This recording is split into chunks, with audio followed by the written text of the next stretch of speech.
So എല്ലാവരും thumbnail കണ്ട പോലെ നമ്മളിന്ന് പഠിക്കാൻ പോകുന്നത് ക്ലൗഡ്സിനെ കുറിച്ചാണ്. അപ്പം UPSC എക്സാമിൽ CDS NDL എല്ലാം മാക്സിമം ക്വസ്റ്റ്യൻ വരുന്നതാണ് ക്ലൗഡ്സിനെ കുറിച്ച്. അപ്പം ക്ലൗഡ്സിൻ്റെ ഫോർമേഷനും ടൈപ്പ് ഓഫ് ക്ലൗഡ്സാണ് ഏറ്റവും കൂടുതലും ക്വസ്റ്റ്യൻ വരുന്നത്. അപ്പം നമുക്കറിയാം, നമ്മൾ രാവിലെ എണീക്കുമ്പം തൊട്ട് രാത്രി വൈകിട്ടും അതുപോലെ തന്നെ സന്ധ്യയ്ക്കും വെളുപ്പിനെ എല്ലാ സമയത്തും ക്ലൗഡ്സ് എപ്പോഴും ആകാശത്ത് കാണും. അപ്പം നമ്മൾ കാണുന്ന ഈ സ്കൈയിൽ ആകാശത്ത് കാണുന്ന ഈ ക്ലൗഡ്സിൻ്റെ എന്തൊക്കെയാണ്, അതിൻ്റെ ടൈപ്പ് എന്തൊക്കെയാണ്? നമ്മൾ കാണുന്ന ക്ലൗഡ്സിന് പല പല പേരുണ്ട്. അതുപോലെ തന്നെ അതിൻ്റെ ഫിഗർ, അതിൻ്റെ ലുക്ക്, അതിൻ്റെ ഷേപ്പ് എല്ലാത്തിനും പല പല പേരുണ്ട്. അതുപോലെ പല പല ഫങ്ഷനും ഉണ്ട് അതിനുള്ള. നമുക്ക് എക്സാം ബേസിൽ പഠിക്കാനുള്ളത് എന്തൊക്കെയാണെന്ന് വെച്ചാൽ അതാണ് നമ്മുടെ ബേസിക് ആയിട്ടുള്ള ടൈപ്പ് വരുന്നതാണ് സ്ട്രേറ്റസ്. പിന്നെയാണ് നമ്മുടെ നിംബോ സ്ട്രേറ്റസ്, പിന്നെ ക്യുമുലോസ്, പിന്നെ സിറസ്. ഈ 4 ടൈപ്പുള്ള ക്ലൗഡ്സിൻ്റെ എക്സാമിൽ കൂടുതലും ക്വസ്റ്റ്യൻ വരുന്നത്. അപ്പോൾ നമുക്ക് എന്തൊക്കെയാണെന്ന് നോക്കാം. അപ്പം ആദ്യത്തെ എന്ന് വെച്ചാൽ നമ്മുടെ ആകാശത്ത് നമ്മൾ ഫസ്റ്റ് കാണുന്ന ക്ലൗഡാണ് സ്ട്രേറ്റസ് എന്ന് പറയുന്നത്. അപ്പം ഞാൻ ഈ പറയാൻ പോകുന്ന ഈ 4 ക്ലൗഡ്സും എപ്പോഴും അവരുടെ എക്സാക്റ്റ് ലൊക്കേഷൻ മാറിയും അവർ നിൽക്കും. എന്നുവെച്ചാൽ ചിലപ്പം താഴെയുള്ളൊരു മേളിൽ പോവും, മേളിലുള്ളൊരു താഴെ വരും. അപ്പോൾ ഇതെപ്പോഴും ഒരു അപ്പ് ഡൗൺ ടൈപ്പുള്ള സ്ട്രീം അതിൻ്റെ എപ്പോഴുള്ള ഒരു ഫോർമേഷൻ അതിൻ്റെ. അപ്പം നമ്മൾ രാവിലെ എണീച്ച് കാണുന്നതാണ് സ്ട്രേറ്റസ് എന്ന് പറയുന്നത്. അതൊരു ലോ സീലിംഗ് ക്ലൗഡാണ്. എന്നുവെച്ചാൽ നമ്മൾ രാവിലെ എണീക്കുമ്പോൾ നമുക്ക് നോക്കുമ്പോൾ ഒരു സീലിംഗ് പോലെ എന്നുവെച്ചാൽ ഭയങ്കര സ്മൂത്ത് നമ്മളിപ്പോൾ ഒരു സിൽക്ക് സാരി പോലെയുള്ള ലുക്കായിരിക്കും അതിന്. ഭയങ്കര സ്മൂത്തായിരിക്കും, ഭയങ്കര ട്രാൻസ്പെറൻറ്റ് ടൈപ്പുള്ള ഒരു ക്ലൗഡായിരിക്കും ഇത്. അപ്പോൾ അതാണ് സ്ട്രേറ്റസ് എന്ന് പറയുന്നത് നമ്മൾ. പിന്നെ അത് കഴിഞ്ഞ് വരുന്നതാണ് nimbus. Nimbus clouds are the rain producing clouds. The term nimbus it self means rain cloud in Latin. അപ്പോൾ അതൊരു ലാറ്റിൻ ഒരു വാക്കാണ് നിംബസ് എന്ന് പറഞ്ഞാൽ. അപ്പം നിംബസ് ആയിരിക്കും ഏറ്റവും കൂടുതലും മഴ പ്രൊഡ്യൂസ് ചെയ്യുന്ന ഒരു ക്ലൗഡ് വേണമെങ്കിൽ പറയാം നമുക്ക്. നമ്മൾ കണ്ടില്ലേ, ചില സമയത്തൊക്കെ മഴ സമയത്ത് കൂടുതലും ഡാർക്കായിട്ടുള്ള ക്ലൗഡ്സ് വരും. അപ്പം അതിൽ കൂടുതലും കപ്പാസിറ്റി കൂടുതലായിരിക്കും, വാട്ടറിൻ്റെ കണ്ടൻറ്റ് കൂടുതലായിരിക്കും. അപ്പോൾ അതൊരു റെയിൻ തരുന്നൊരു ക്ലൗഡാണ് നിംബസ്. ഓക്കെ, അത് കഴിഞ്ഞ് വരികയാണ് പിന്നെ ക്യുമുലസ് വരുന്നത്. അപ്പോൾ ക്യുമുലസ് കാണുന്നതാണ് ഈ ടൈപ്പ് ലുക്കിൽ കാണുന്നത്. ഒരു ഫോഗി കോട്ടൺ ലൈക്ക് ഒരു ഷേപ്പാണ് ഈ ക്യുമുലസ് എന്ന് വരുന്നത്. അപ്പോൾ cumulus clouds R clouds that have flat bases and are often described as puffy cotton like or fluffy in appearance. അപ്പം ഈ സംഭവം സെയിം തന്നെയാണ്.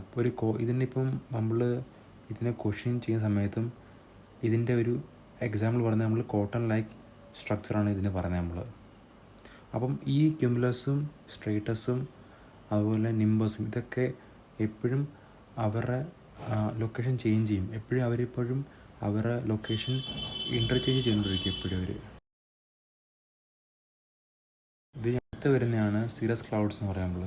അപ്പം സിറസ് ക്ലൗഡ്സിന് കൂടുതലും ഇത് കാണപ്പെടുന്നത് കൂടുതലും അപ്പർ ലെയറിലായിരിക്കും ഇത് കാണുന്നത്. കൂടുതലും നമ്മുടെ ട്രോപ്പോസ്ഫിയറിലെ ആ ഭാഗത്ത് വരുന്ന ഒരു ലെയറാണ് സിറസ് എന്ന് പറഞ്ഞത്. അപ്പോൾ സിറസ് കൂടുതലും അവരുടെ കയ്യിൽ കൂടുതലുള്ള ക്ലൗഡ്സിൻ്റെ കയ്യിൽ കണ്ടൻ്റ് ആയിരിക്കുന്നത് ഭയങ്കര ഐസ് ക്രിസ്റ്റലായിരിക്കുന്നത്. വെച്ചാൽ അവർ അത്രയും അവിടെ മൈനസ് ടെമ്പറേച്ചറാണ്. അവിടുത്തെ ക്ലൗഡ്സിൻ്റെ ഒരു ഫോർമേഷൻ ഐസ് ടൈപ്പ് ഫോർമേഷൻ ആയിരിക്കും അതിൻ്റെ ലുക്ക് ഇങ്ങനെ. പക്ഷേ നമുക്ക് കുറച്ചുകൂടെ നമ്മൾ മേപ്പോട്ട് പോകുന്ന സമയത്ത് നമുക്കറിയാം, ഈ മേപ്പോട്ട് നമുക്ക് കയറുമ്പം അവിടുത്തെ ഐസിൻ്റെ നമ്മുടെ ഈ റെയിൻ്റെ ഫോർമേഷൻ അവിടെ കൺവേർട്ടായി മാറിയിരിക്കും. അവിടെ ഓൾറെഡി അവിടെ ഇപ്പോൾ ഒരു ഐസ് ഫോർമേഷൻ ആയിരിക്കും അവിടെ. ഓക്കെ, പിന്നെ നമുക്ക് നോക്കാം എങ്ങനെയൊക്കെയാണെന്ന്. അപ്പം ഈ താഴെ കാണുന്നതാണ് സ്ട്രേറ്റസ്. ഞാൻ പറഞ്ഞില്ലേ, low ceiling clouds all called stratus. പിന്നെ നമ്മൾ എവിടെയൊക്കെ കണ്ടോ നിംബസ് കണ്ടില്ലേ, ക്യുമുലോ നിംബസ്. നിങ്ങൾക്ക് എപ്പോഴേലും നിംബസ് നിങ്ങൾ വാക്ക് കേൾക്കുവാണെങ്കിൽ അതിനർത്ഥം മഴയെന്നർത്ഥം. അപ്പോൾ ക്യുമുലോ നിംബസ് വെച്ചാൽ മഴ തരുന്ന ഒരു ക്ലൗഡ്. ഈ വാക്കണ്ടില്ലേ നിംബസ് വാക്ക് എപ്പോൾ നിങ്ങൾ എവിടെ കണ്ടാലും അതിനർത്ഥം മഴയെന്ന് വെച്ചാൽ മഴ തരുന്ന ക്ലൗഡ്. ഓക്കെ. പിന്നെ സിറസ് ഞാൻ പറഞ്ഞില്ലേ, ഏറ്റവും അപ്പർ മോസ്റ്റ് ലെയറിൽ കാണുന്നൊരു ക്ലൗഡാണ് നമ്മൾ സിറസ് എന്ന് പറയുന്നത്. പിന്നെ ഓട്ടോ ക്യുമുലസ്, സിർക്കോ ക്യുമുലസ്, ഇതും നമുക്ക് ഏറ്റവും കൂടുതൽ നമ്മൾ പല പല ഷേപ്പിൽ നമുക്ക് കാണാൻ പറ്റും ഈ കാണുന്നതൊക്കെ. അപ്പം നമുക്ക് മെയിൻ പഠിക്കാനുള്ളത് താഴെ തൊട്ട് മേപ്പോട്ടുള്ള 4 അത് താഴത്തെ ആയിരുന്നു സ്ട്രേറ്റസ്, പിന്നെ നിംബസ്, പിന്നെ ക്യുമുലോ, പിന്നെ ഏറ്റവും മുകളിൽ നിന്ന് സിറസ് വരുന്നത്. ഓക്കെ, ഇനി നമുക്ക് കുറച്ച് ക്വസ്റ്റ്യൻ നോക്കാം അങ്ങനെയൊക്കെ എഴുതി വരുന്നതെന്ന്. ഓക്കെ, അപ്പം ഇത് കാണിക്കുന്നത് consider the following characteristics of A cloud type. ഈ കൊടുത്തേക്കുന്ന 3 ഓപ്ഷൻ ഉണ്ട്. അപ്പോൾ ഈ 3 ഓപ്ഷനിൽ നിന്ന് നമുക്ക് അതിൻ്റെ കറക്റ്റ് ഏത് ക്ലൗഡ് ആണ് നമുക്ക് കണ്ടുപിടിക്കണം. ഓക്കെ, അപ്പോൾ എന്തൊക്കെയാണ് ഉണ്ട്? They are bone through convention, only cloud type that can produce hail, thunder and lightning. They are large cauliflower shaped towers, often anvil tops. അപ്പോൾ നമുക്കറിയാൻ കണ്ടില്ലേ, only cloud type that can produce hail, thunder and lightning. അപ്പം ഏതാണ് ഞാൻ പറഞ്ഞില്ലേ, ഏറ്റവും കൂടുതൽ മഴ, അതുപോലെ ഡാർക്ക് ടൈപ്പുള്ള സ്ട്രക്ചർ, ഇതൊക്കെ ഒറ്റ ക്ലൗഡേ ഉള്ളൂ.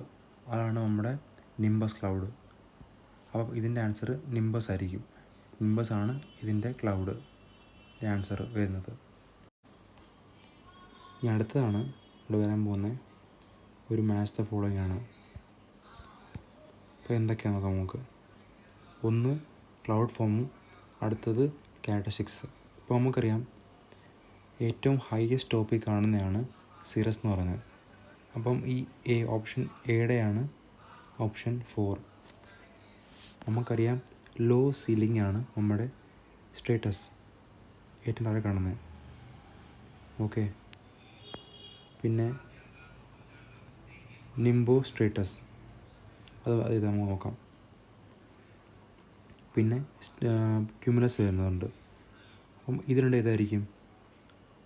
നമുക്കറിയാം ഈ കാണുന്ന ക്യുമുലോസ് ആണ് ഫെയറി ക്ലൗഡ്സ് വരുന്നത്.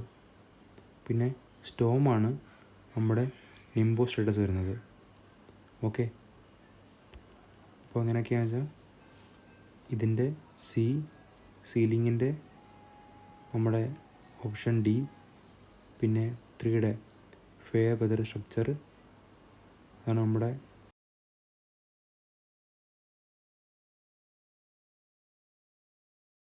ഇതെല്ലാം മാച്ച് ചെയ്യുമ്പോൾ ഇതിൻ്റെ ആൻസർ വരുന്നതാണ് ഓപ്ഷൻ സി.